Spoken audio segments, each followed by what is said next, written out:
Y mientras, bueno, yo les propuse, Mario, a nuestros queridos radioescuchas, que habláramos sobre saber si es efectiva la psicoterapia. Yo aquí cotidianamente les hago una invitación a que si sienten estados de malestar, a que si tienen problemas de salud crónicos, y van y les dicen los médicos a quien tanto quiero y respeto y les dicen, no tienes nada, yo creo que tú date tus vacaciones o ve al psicólogo, o casi, o peor aún, luego con otro tipo de comentarios bastante, a mi juicio, inapropiados, como que vete a loquero, lo tuyo es psicológico, como si fuera una cuestión menor. Creo que en esos casos, o están sintiendo temas de ansiedad, temas de depresión, temas de decaimiento, temas de agotamiento, no están sabiendo manejar. Creo que es importante que acudan a la psicoterapia. Y aquí es donde tenemos este tema, Mario, de saber si realmente esto es algo que les va a ayudar. Y creo que para nuestros radioescuchas es importante tener ciertos elementos como para poder tomar una decisión de esa naturaleza. Y a lo que voy es a que hay se empiezan porque realmente tiene poco tiempo y es un área de las más difícilmente investigadas en el contexto de los grandes bases de datos, de los grandes seguimientos, como hay en otras áreas estadísticas. Pero hay unos estudios muy interesantes a los que se refiere el doctor José Luis Marín, que es un reconocido médico, psicoterapeuta y psiquiatra, él español, que él es presidente, déjame decirte, es presidente del Foro Internacional para la Formación en Psicoterapia y de organizaciones en donde se está dando este tipo de información, de seguimientos, que aunque se centran en España, se han hecho metaanálisis, es decir, estudios más amplios que nos permiten considerar que hay que en el mundo occidental, por lo menos, y en general, y en particular en el de habla hispana, pues podemos considerar estas métricas y estos seguimientos como válidos, ¿no? Entonces, ¿a qué voy, Mario? Pues resulta ser que de acuerdo con esta información que nos aporta este personaje, hay más de 500, bueno, y eso está documentado incluso en la propia OMS, hay más de 500 modelos de psicoterapia documentados que están siendo utilizados por psicoterapeutas. Hay una frase, hay un pensamiento muy citado de un gran, en su momento, históricamente hablando en la formación del psicoanálisis, que es Carl Jung, que él dice, cuando estés con y él habla a los psicoterapeutas, ¿no? Les dice, cuando estés con un paciente, ten a la mano, ten como referente todas las teorías, todos los recursos, todas las técnicas que conoces, pero ten en cuenta que tú eres un alma tocando otra alma, que tú eres un ser humano en vínculo y en conexión con otro ser humano. Y entonces, ¿a qué voy con esto, Mario? Que hay, que se sabe, se conoce que en muchos casos sí funciona la psicoterapia. De hecho, hay la idea de que más o menos es un porcentaje importante en donde, que quiero ver los ensayos, es más o menos, es alto, es más o menos un 70% del 60 al 70% de las personas que se ven beneficiadas por procesos psicoterapéuticos adecuados, pero también hay porcentajes importantes de abandono prematuro, como es el 20% como un término medio, y en algún tipo de encuadres llegan a ser hasta el 65%, o sea, personas que pronto abandonan los procesos psicoterapéuticos. Y hay algunas otras investigaciones que dicen que como una mejoría real y sostenible, a veces se llega entre los factores, entre porcentajes de 35 a 40%, pero y se estaba tratando de ubicar por qué sucede esto. Y cuando vemos todo el universo de modelos psicoterapéuticos que existen, lo que se ha estado dando ahora el énfasis, Mario, es que hay el factor, le llama el factor T. Y el factor T, Mario, queridos radioescuchas, es el terapeuta. ¿Cuál es la actitud del terapeuta? ¿De qué manera está realmente conectando, está comprometido y tiene una actitud de empatía y de presencia real, que es lo que realmente está generando un impacto terapéutico? Porque está permitiendo algo que es muy importante en los procesos de esta naturaleza, Mario, que es reparar el vínculo, la capacidad de generar vínculos afectivos, de generar vínculos con uno mismo, que es ahí donde podemos hablar de que hay ciertas rupturas. Y en ese sentido nos dice el doctor José Luis Marín, dice, no importa en muy buena medida cuáles de esas 500 modelos terapéuticos utilices, todos están llamados a ser eficaces. Lo que nosotros como terapeutas tenemos que hacer es tener la sensibilidad de todo ese arsenal que si lo hiciéramos como una metáfora, que si lo pensáramos como una bandeja quirúrgica en una operación, tú tienes ahí un chorro de instrumentales, pero tienes que saber cuáles precisamente vas a usar para esa persona que está ahí de manera individual, cómo lo vas a utilizar y de qué forma vas a poder generar una conexión, una presencia, una capacidad de impacto terapéutico para que pueda haber una acción sanadora de los problemas que tenga esta persona. En este primer acercamiento al tema, ¿cómo la ves, Mario? ¿Cómo la ven nuestros queridos radioescuchas? Yo tengo una pregunta para ti, ¿no? De estas preguntas que pues luego, ya sabes, escuchas en las conversaciones, en las pláticas, digamos que con amigos, etcétera, etcétera, y quiero que a lo mejor tú me ayudes a compartirla. Durante muchos años, durante muchos siglos, pues obviamente no existía la disciplina de la psicología, de la psicoterapia, no existían estas disciplinas, y al final de cuentas, pues el mundo ahí siguió avanzando, hay más o menos, ¿no? Luego vemos que a lo mejor hubiera estado bien, ¿no? En algunas cosas. Pero creo que preguntarte a ti, querida Alicia, ¿por qué, cómo es posible que en el pasado se pudo vivir, ¿no? Sin estos temas. El congelamiento está a la orden del día, te dejé de escuchar, qué barbaridad, pero creo que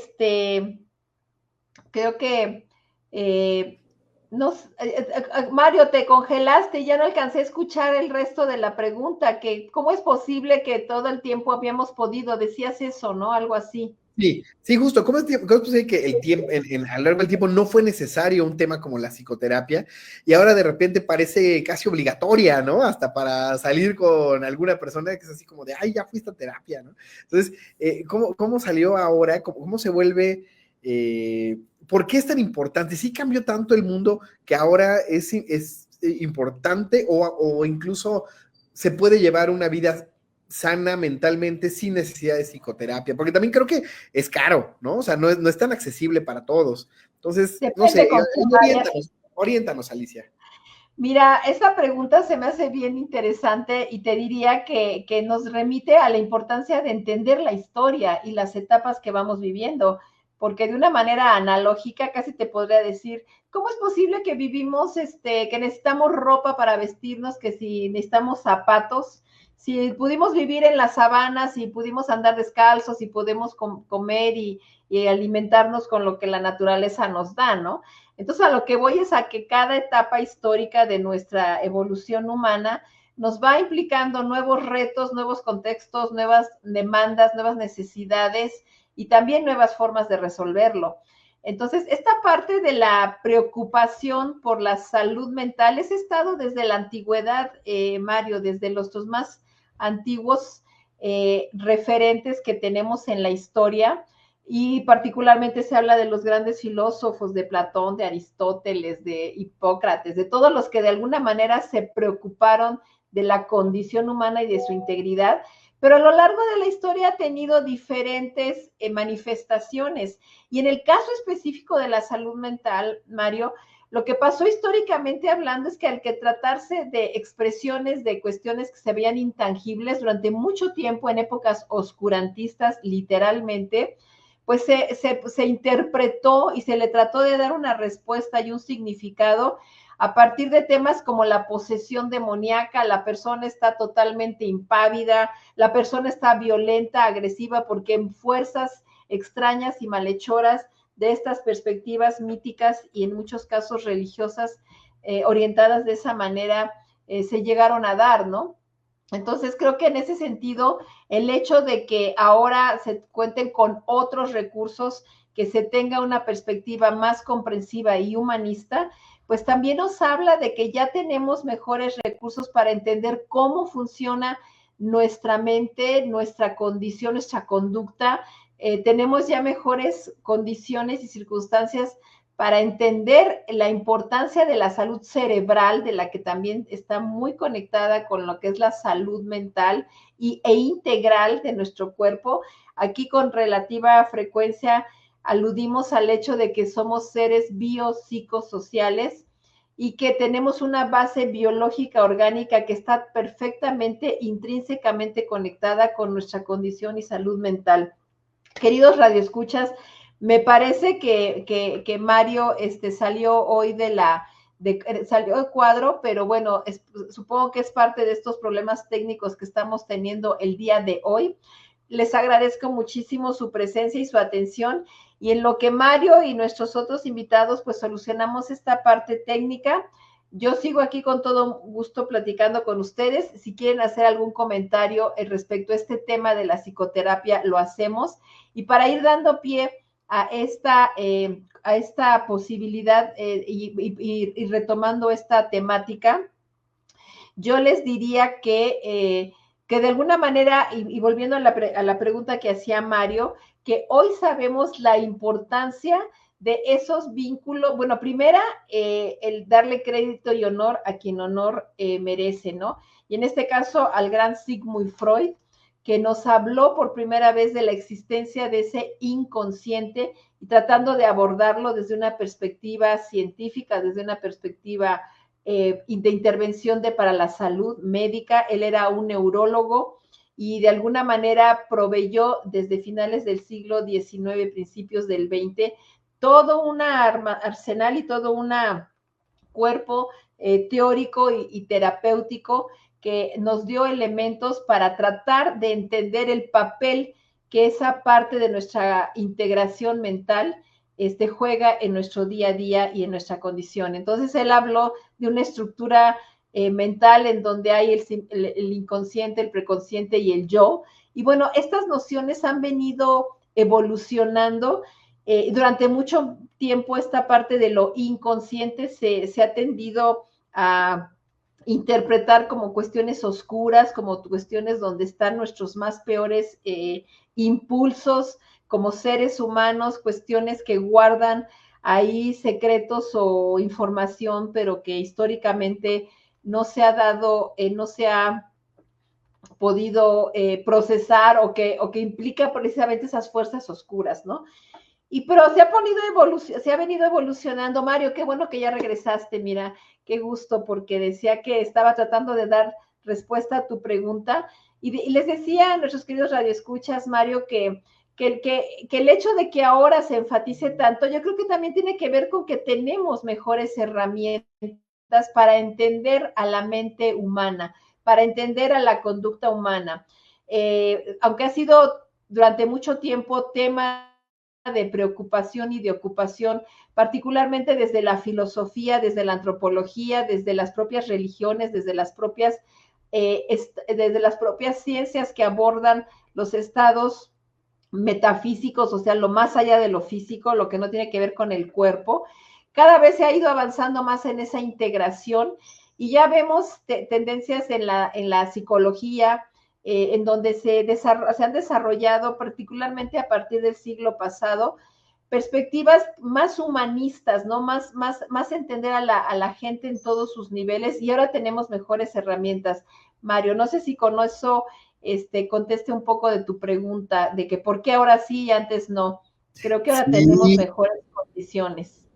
Sí, y además creo que también influyó muchísimo los rápidos cambios, ¿no? La incertidumbre de la que se habló, me acuerdo que en el posmodernismo, ¿no? Se hablaba mucho de la incertidumbre hacia el futuro, ¿no? Que la incertidumbre que era la característica de las generaciones de los 70s, ¿no? 80s, donde se dio todos estos movimientos. Bueno, pues esto se potenció, ¿no? O sea, ahorita yo creo que llega a un nivel, y creo que hay apenas estaba escuchando, digo, de repente va a parecer que salto de un tema a otro, pero les prometo que está conectado en mi cabeza, y se los voy a intentar explicar, pero estábamos hablando del tema de la vejez, ¿no? De la edad adulta, y que 30, no me acuerdo si 30 o 40% de los adultos mayores en México viven en soledad involuntaria, ¿no?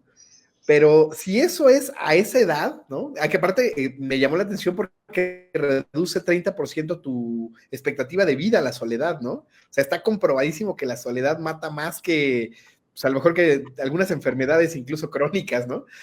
Pero, o sea, me pareció que sí es muy grande este tema de la soledad involuntaria y creo que, o sea, llegamos a ese nivel ya en la adultez, pero es cierto que conforme vamos creciendo nos vamos quedando más solos, ¿no? Y creo que cuando eres adolescente, estás chico, tienes todavía con quién rebotar algunas ideas, pero creo que sí, conforme vas creciendo en tu periodo de vida, te vas quedando más solo, y creo que ahí es donde entra la psicoterapia, ¿no? Donde te Mira, creo que permite, sí. A ver, ¿tú qué opinas? Sí, mira, qué padre que lo plantees así, y créeme que me queda clarísima la conexión que decías, está en tu mente, y creo que nuestro reto, Mario, también como comunicadores, es cuando tenemos estas ideas y las vemos conectadas, las transmitamos así a nuestros radioescuchas. Mira, sí, efectivamente, porque me das un ejemplo muy claro de por qué antes y no ahora, ¿no? Primera, porque ahora lo podemos ver de una manera más clara, que por ejemplo, estar aislado, que no conectar, es un factor que afecta la salud de las personas. Es un factor que puede generar temas de depresión, que puede generar problemas físicos orgánicos, porque el estado anímico afectado va a afectar también y va a haber una reintegración porque somos cuerpo y mente y no podemos estar aislados. Y se ha visto, ya se tiene la capacidad de dar seguimiento en los grandes números, qué correlación hay entre personas que presentan problemas de salud física, problemas cardiovasculares, problemas de fatiga, problemas de funcionamiento del sistema inmunológico, problemas digestivos, no se diga, etcétera, con estados de aislamiento y soledad en donde las personas no están conectadas. Siempre vamos a encontrar personas o caracteres, personalidades que se adapten muy bien a un sentido de aislamiento, puede decirse de soledad, pero lo que sí es importante, Mario, entender es que somos seres sociales y necesitamos del otro. No necesariamente necesitamos estar como muéganos y estar integrados en colectivos, pero sí entender que aunque yo viva solo, sola, en un lugar técnica y aparentemente aislado, yo necesito del vecino, de la persona que me trae los alimentos, de la persona que los produce, de la persona que genera una condición contextual para que yo pueda vivir, de la persona que fabrica mi ropa, de la persona que está detrás y de todo el equipo de gente que está detrás de que yo pueda usar estos lentes. En los tiempos actuales, Mario, hay una gran cantidad de personas detrás de que podamos estar conectados en estas tecnologías. Hay trabajo humano hecho por y para humanos. Y creo que cuando aprendemos a valorar esto, nos damos cuenta del papel que tenemos en una colectividad humana. En ese sentido, explico que puede haber gente que nos encontramos, y me sumo muy bien, en un estado de soledad, de que pueda estar. Yo en lo personal perdí a mi esposo y fue una pérdida horrible, y me ha enseñado a vivir en esta parte de soledad, pero no de aislamiento y no en un sentido de no necesito ni quiero estar con nadie, porque yo sé que soy parte de una sociedad y que necesitamos estar en armonía. En ese sentido, Mario, creo que reiterando o volviendo a tu pregunta, ¿por qué la terapia? ¿Por qué la psicoterapia?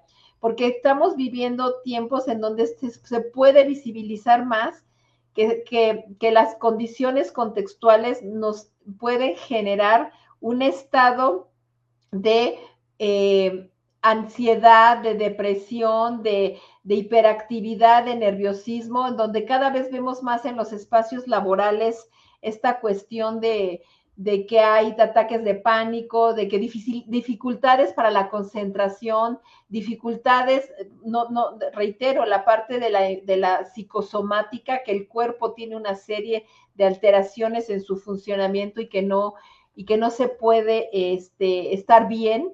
Y todo esto ya se está viendo que tiene mucho que ver con el contexto y que no estamos teniendo, hasta culturalmente hablando, los recursos para poder manejar este estrés de la vida cotidiana, y que eso está afectando también nuestra salud mental.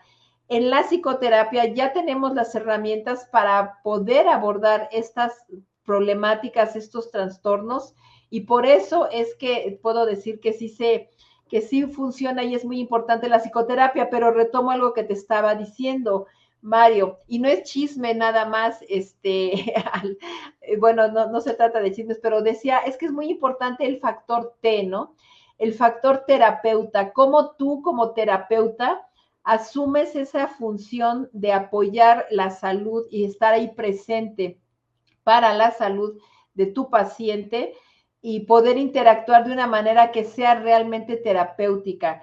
Ahí es donde nos dice, vuelvo al personaje al que me refería, el doctor José Luis Marín, no importa puede ser muy eficaz tanto el psicoanálisis como la psicoterapia cognitivo-conductual, como les digo que hay más de 500, podría perderme en las menciones de las muchas que hay, humanista, logoterapia.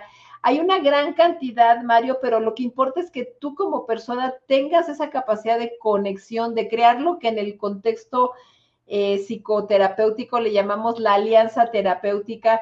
Cada corriente, cada formación tiene sus propios conceptos para referirse a esto, de esa capacidad de generar un nexo, un vínculo que tiene mucho que ver con esa capacidad sanadora de la psicoterapia.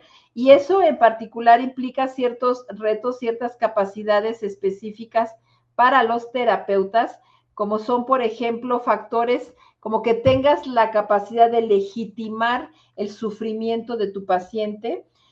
Digo, es que hay terapeutas que te salen, ay, ¿cómo que usted se siente? Pero si tiene todo, ¿qué le falta? Pues no, por supuesto que no vas a, digo, no, eso no implica una acción que está validando, ¿no? Tener esa empatía, esa capacidad de calidez, de entender, de aceptar lo que tu paciente está viviendo, de generar un sentido de compromiso, que le des la confianza de que puede recuperarse, de que tiene los recursos, que se anime a tomar los riesgos necesarios para emprender esto, y que sepa de los retos que implican, y que el terapeuta debe de generar esta alianza terapéutica.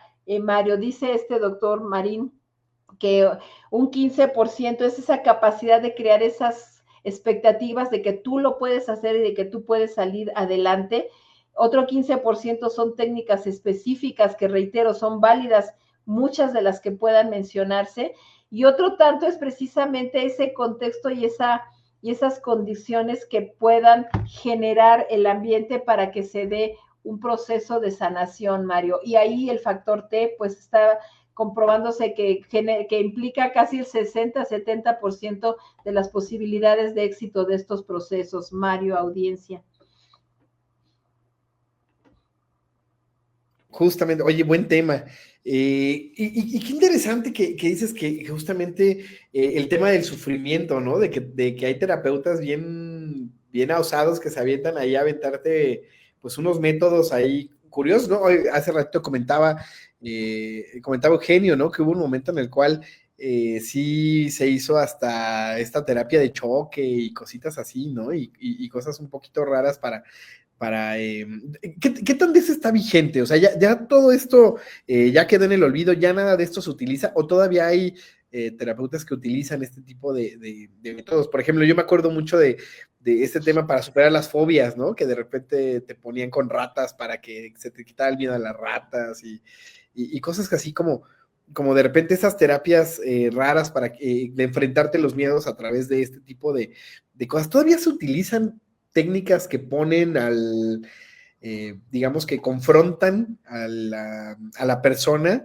que la hace sentir incómoda, que la hace sentir molesta? La terapia en general tiene que ser incómoda para funcionar. También esa sería otra pregunta, Alicia. Mira, ajá, sí, mira, qué ricas tus preguntas, Mario, porque también me da pie para hilar estas ideas, ¿no? Por una parte te diría, yo no me atrevería a desacreditar a procesos terapéuticos que han demostrado un nivel de efectividad en ciertos casos. hay estudios que te hablan, ahora sí que estamos en la era de los grandes números y las bases de datos y cuestiones por el estilo, y se prioriza mucho cuando se habla de esa evidencia, ¿no? Que existe una evidencia y tiene un soporte estadístico. Y tú te vas a encontrar con estudios que te dicen que estas terapias de exposición pues no tienen, que tienen un cierto porcentaje de evidencia y que en ese sentido se validan o se invalidan. Pero es ahí donde reitero, entre ese factor T, Mario, porque te vas a encontrar con gente con psicoterapeutas que te dicen que lo aplican y lo aplican exitosamente y que a sus pacientes les funciona. Y yo no me atrevería a desacreditarlos. Yo en lo personal entiendo que ya no están siendo tan válidas o no todos los casos son accesibles. Si tú tuviste un trauma por un accidente, pues no vas a estar llevando a la persona a que esté una y otra vez, pero sí hay que enseñarle a expresar, a notar cómo se siente ese trauma en su cuerpo, cómo reacciona su cuerpo, enseñarle que hay una parte del cerebro que puede estar modulando esa tensión y ya después, junto con este proceso que tiene mucho que ver con la reacción física, orgánica, corporal, somática es la expresión que tiene el cuerpo a lo que está sintiendo y poderlo manejar y regular, realizar también todo este procesamiento psíquico, mental, simbólico, para que pueda integrar lo que es esa experiencia en todos los planos y pueda seguir adelante y pueda desarrollar un tema de la resiliencia e incluso de crecimiento postraumático. Ahora se habla de esa capacidad de crecimiento postraumático. Entonces, reiterando, volviendo a tu pregunta, depende mucho del terapeuta y que tenga en esa arsenal de herramientas, pues existe el que le pongas a hablar en la silla vacía, el que hagas lo que sea, no te va a hacer, tengas la capacidad de decir, este paciente en lo particular, ¿qué le funciona? Y puede ser que, y si lo sabes manejar con asertividad, puedes hacer una gran labor terapéutica. Dice el doctor Marín, hay terapeutas que con su sola presencia, con su capacidad de generar esta comunicación, esta presencia, esta empatía, esta escucha atenta, eso tiene un gran valor terapéutico. Y no toda la gente, yo te diría cuando me empecé a formar, yo me formé como psicoanalista y me tocó trabajar con personas, con chicos jóvenes que igual que yo estaban en formación o en otros casos, en otros contextos, y la psicoanalista llegaba y se sentaba, pues a ver, háblame, así, te escucho. Y te dejaban así que, ¿y qué? Pues, ¿cómo que me escuchas, no? O sea, guíame, o sea, no todas las personas son, pueden generarse y soltar así hablar, o que te digan, pues ya, si no quisiste hablar, pues ya es tu rollo, ya te terminó tu hora y ahí te quedas. Ahí está, o sea, el tema es tener esa sensibilidad de en qué momento el psicoanálisis, que es una gran formación y yo estoy feliz y agradecida de haberla tenido y con grandes maestros, en donde estudié, que se llama el Centro de Leia, pero veo la necesidad de darme cuenta en qué momento verdaderamente iniciar un proceso psicoanalítico, cuando ya logré con base en otras recursos, en mi caso, el mindfulness, que es entender cómo está funcionando tu cerebro, qué hay detrás de esa ansiedad, cómo está la mente toda agitada y tratar de calmar y tratar de procesar experiencias traumáticas que se hayan tenido en ese sentido. Para eso hay un mindfulness sensible al trauma en el cual me he formado. Poder generar todo este tipo de procesamientos. Pero reitero, Mario, no me atrevería por eso a descalificar a otras profesionales de la salud mental que utilizan otros recursos, otros enfoques de la psicoterapia y que si lo saben aplicar y saben generar estos recursos que, como te decía, conexión, empatía, calidez, compromiso, poner esos límites al propio paciente, se vivan desde el lenguaje psicoanalítico, vivir la transferencia, la contratransferencia, todos estos recursos los sabes aplicar de una manera asertiva, puedes tener un gran impacto muy positivo, Mario. Pues en ese sentido, no sé si respondí tu pregunta, lo que estabas comentando, Mario. Sí, totalmente, totalmente, Alicia. Creo que justamente en esta época nos da pues sí, la necesidad de conectar, ¿no? Creo que de repente tenemos mucha gente, yo lo puedo tan simple y sencillo, ¿no? En tus redes sociales, en tu Facebook, tienes 3,000 amigos, ¿no? No sé, 2000, Ay, 800, los que sean, ¿no? ajá. Es un decir. Eh, ¿Cuántos realmente de esos conoces, no? ¿Con cuántos de esos realmente conectas? Y yo creo que entre más, siento que es como esta búsqueda, las redes sociales creo que no son tan sociales como creemos, ¿no? Es como nuestra manera de seguir aferrándonos a tener un vínculo y una conexión con tanta gente, pero la realidad es que es imposible ese tipo de conexiones en la vida real, ¿no? Difícil que salgas a cenar diario, te llevaría 2 años salir todos los días a comer unos tacos con toda la gente, ¿no? Entonces yo creo que sí responde a una realidad que cambió, a una vida que cambió, que cada vez y que va a seguir cambiando, ¿no? Esa es la realidad. Y yo creo que justo temas como el mindfulness, ¿no? Que te permiten estar aquí, ahora, entender cómo sirve el proceso, creo que pues sí, son herramientas creo que muy fundamentales en esta época, pero también creo que aún faltan muchos retos para llevarlo a todos, ¿no? Creo que sigue siendo muy exclusiva de un grupo de gente que puede todavía, o puede darse el tiempo, el lujo, la capacidad. O sea, yo sí veo, por ejemplo, las señoras que van diario aquí al mercado, que compran sus cosas, que tienen una vida, pues rara vez les queda tiempo, ¿no? Cuidar a los niños y todo. De repente, pues les hablas de esto y les encantaría, ¿no? Pero a veces sí hay que dedicarle tiempo, ¿no? Sobre todo invertirle eso, invertirle tiempo, invertirle interés. Y justamente, ¿tú qué consejo le darías a todas estas personas que sí quieren iniciar un proceso así, pero que a lo mejor, pues ahorita no tienen las condiciones para poder hacerlo? ¿Cómo empezamos? ¿Cómo pues nos seguimos, nos procuramos si a lo mejor no tenemos las condiciones exactas para poder ir con un especialista? Pues mira, yo primero les diría, Mario, y gracias por la pregunta.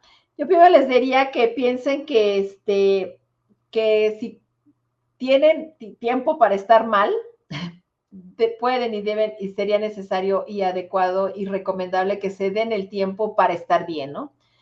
Que no se trata de dedicarle un tiempo que no tienen, sino que vean qué de lo que están haciendo, viviendo, qué de su vida cotidiana, qué de lo que viene en su historia, qué de su biografía personal, qué de sus experiencias les está generando un estado de malestar para el cual vale la pena que se detengan un poco para hacer esa labor de introspección, de ver en sí mismos y ver cómo cambiar el impacto que esos contenidos mentales les están afectando, que eso está en ellos, en ellas, y que los psicoterapeutas estamos aquí para apoyarles, no para que pierdan o generen un tiempo que no tienen, sino para que el tiempo de vida que tienen tenga una mejor calidad, una mejor condición, una mejor experiencia vital, que estamos para ayudar, que estamos para generar y potenciar esas condiciones y herramientas que ellos mismos tienen y que nosotros estamos fundamentalmente en ese sentido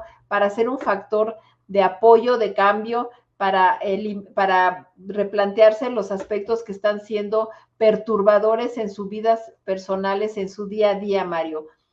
Ojalá que eso les llamara la atención y que pues yo les diría de verdad, creo que las personas como que nos dedicamos a esto, tenemos una verdadera convicción y sentido. Yo trabajo también con psicoterapeutas, o sea, doy formación a psicoterapeutas en este caso, de cómo integrar los recursos del mindfulness a las distintas corrientes que se están llevando. Cada vez hay más porque vemos cada quien genera distintos protocolos y todo con base en su experiencia.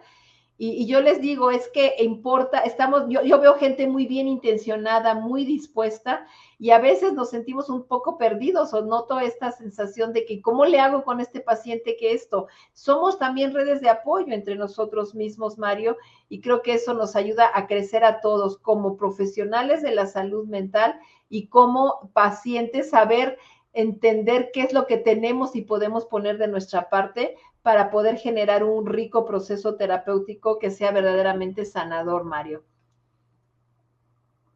Sí, qué interesante, qué buen tema, querida Alicia. Oye, y si la gente quiere hacer contacto contigo, saber Pues más, agendar una cita, sobre todo eso es lo importante, ¿no? Que vayan, que se atiendan, y qué mejor que contigo, Alicia, que eres experta probada de miles de pacientes te que lo apuestas agradezco.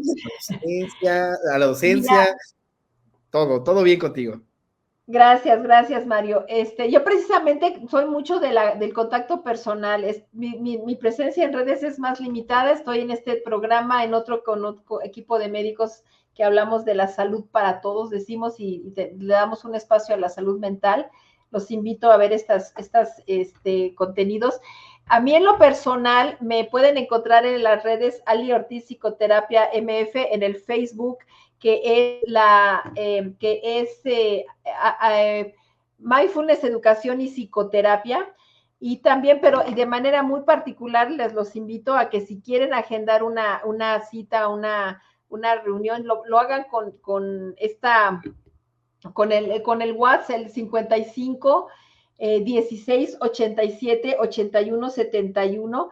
Y por favor, Mario, permíteme hacerles una invitación a nuestros queridos radioescuchas, porque también voy a participar en un ciclo de conferencias que está particularmente orientado a este tema de la salud mental de los jóvenes, a apoyar a padres de familia que están teniendo problemas, que están teniendo muchos retos y viviendo esta situación tan retadora, reitero, de dar acompañamiento a los jóvenes.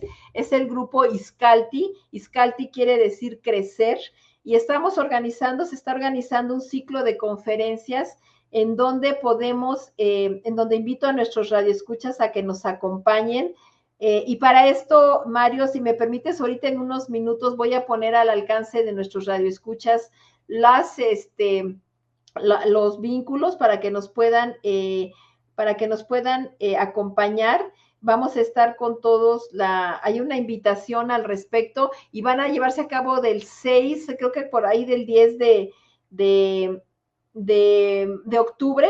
Les invito a que se inscriban, a que puedan estar con nosotros, y yo les voy a mandar en unos segundos el vínculo de conexión, si me permites, Mario, de las conferencias, para que hagan el favor de acompañarnos. Perfecto, pues ya lo saben, por favor, vamos a acompañar a Alicia. Nada más para terminar, se llama el 15º ciclo de conferencias para padres, se llama Humanos Conectados, Vínculos Transformados, que es por parte del grupo Iscalti, y es donde estamos buscando, pueden ver la información en el sitio www.iscalti.com, que es ISK de kilo ALTI.com. Es un evento gratuito y está orientado precisamente con estos compañeros y estos profesionales de la salud, entre quienes te reitero, Mario, que tenemos gente súper comprometida, súper entregada a esta labor de apoyar el desarrollo, y en particular ante estas situaciones tan retadoras que estamos viviendo, pues está este deseo de aportar a la mejor condición y manejo de los jóvenes. Mario, gracias por el espacio. Al contrario, pues gracias a ti por estar aquí, por compartir, y sobre todo porque creo que de repente no encontramos la información correcta de fuentes correctas, ¿no? Nos guiamos por, ya sabes, los libros que leemos, o sea, TikToks, ¿no? Que es ahorita la fuente de información de todas las personas. Entonces, pues mejor que se acerquen a quienes dedican su vida a saber de estos temas, a compartir. Y pues una verdadera joya todo lo que está pasando aquí. Y pues bueno, querida Alicia, pues bueno, algo más que tengas que comentar sobre este tema del mindfulness, de la psicoterapia. Sí, mira, quisiera ver si nuestros compañeros de la producción pudieran, ya les mandé en nuestro chat grupal el vínculo para este ciclo de conferencias, Mario. Si nos pudiera apoyar Aldair con mostrarnos algo de los contenidos, se lo agradecería muchísimo. Sí, ahorita que lo pongan, porque sí hay que ir. ¿Mandé? Digo, es que nos apoyen porque sí hay que ir. Yo ahí voy a ir. Sí, yo lo mandé al chat grupal, pero déjame ver si lo puedo aquí mandar a nuestros queridos radioescuchas aquí en el Facebook, a ver si lo puedo, se los puedo poner aquí en el enlace, Mario, para que nos hagan favor de acompañarnos. y y poder contar con su presencia. ¿Qué fechas va a ser, perdón? ¿Cómo? ¿En qué fechas va a ser? ¿En qué fechas Van va a a ser? ¿Mande? Déjame Digo, ver, aquí ya le puse a nuestro, mira, ya lo puse Aldair para ver si nos pueden ayudar con esto. Y empiezan el 6 de octubre, pero la petición es del 6 de octubre, empiezan a las 5 de la tarde, todo va a ser en línea, son gratuitos, son en línea, son por personas muy, muy, muy competentes en la presentación en el abordaje de los problemas que se están. Permíteme decirles algunos, Mario, es el grupo Iscalti y tenemos, por ejemplo, la presentación, ¿dónde tengo aquí el nombre de nuestra compañera? No la veo, pero es una escuela para padres y quiero ver aquí el nombre de la maestra Blanca Sánchez va a presentar, por ejemplo, el tema con ella se está abriendo. Se invirtieron los roles, los cuidados en la vejez y sus cambios en la era digital. Tiene mucho contenido para los problemas de conducta en el aula. Esto también está muy orientado a los jóvenes, a los maestros, Mario, y este tema de los problemas en los conflictos en el aula los va a tocar la doctora Patricia Froilán. Va a ver el impacto del uso de las redes sociales en la autoestima, Mario, que este es un tema que pega mucho a los jóvenes, que tiene mucho que ver con estos problemas que estamos viviendo como estos. Y bueno, ahí tenemos donde yo voy a estar hablando de las redes sociales y la salud mental de niños, niñas y adolescentes. Se pueden tener experiencias traumáticas en el ciberespacio, cómo saberlo y qué hacer al respecto. Lo que decía muchas gracias por presentarlo. También tenemos el caso del maestro Miguel Macías, que va a tratar el tema del impacto del uso de las redes sociales en la autoestima, o bien la maestra Georgina Cuyás, que va a tratar el tema de entre clics, un abrazo, el arte de tejer relaciones genuinas. Pareciera mentira, Mario, pero es que la pandemia va a marcar un antes y un después. Y después de este tema de que tenías que andar con cubrebocas, ¿cómo se llamaban estos? Como las caretas, transparentes, ¿no? Las máscaras, ¿no? las caretas o los gogles o todo. Pues quienes los vivimos como adultos, pues ya más o menos vamos pasando esa situación traumática, pero imagínate niños, jóvenes, adolescentes que crecieron en ese contexto, la dificultad para generar una cercanía es bien, bien tremenda, y creo que están también detrás de buena parte de los temas de salud mental y dificultad para crear vínculos adecuados, armónicos que estamos viviendo en la actualidad. Y como les decía, la maestra Georgina Cuyás va a trabajar esto. También mi compañera, la licenciada Kenia Lara, va a hablar redefiniendo el arte de relacionarnos en familia. ¿Cuántas cosas no salieron a la luz, Mario, en este tiempo de la pandemia, donde vimos que había un tema de violencia intradoméstico, pero tremendo, y que ha estado haciendo el tema de las familias, en donde se viven estas experiencias, pues muy, muy cañona? Tenemos al licenciado Héctor Rivera, que va a hablar de la crianza segura en la era digital, protegiendo a nuestros hijos en redes sociales y videojuegos. Buenísimo. Oye, agradezco. Y ojalá puedan acompañarnos, ahí están las redes. Gracias. Sí, justo, ojalá que puedan acompañarnos, porque ¿qué crees? Que ya tenemos invitada de lujo conectada. Ya está Adelante. Con nosotros Carmen Cercós, de vocalista del legendario grupo de ska Ska Para Pid. Bienvenida.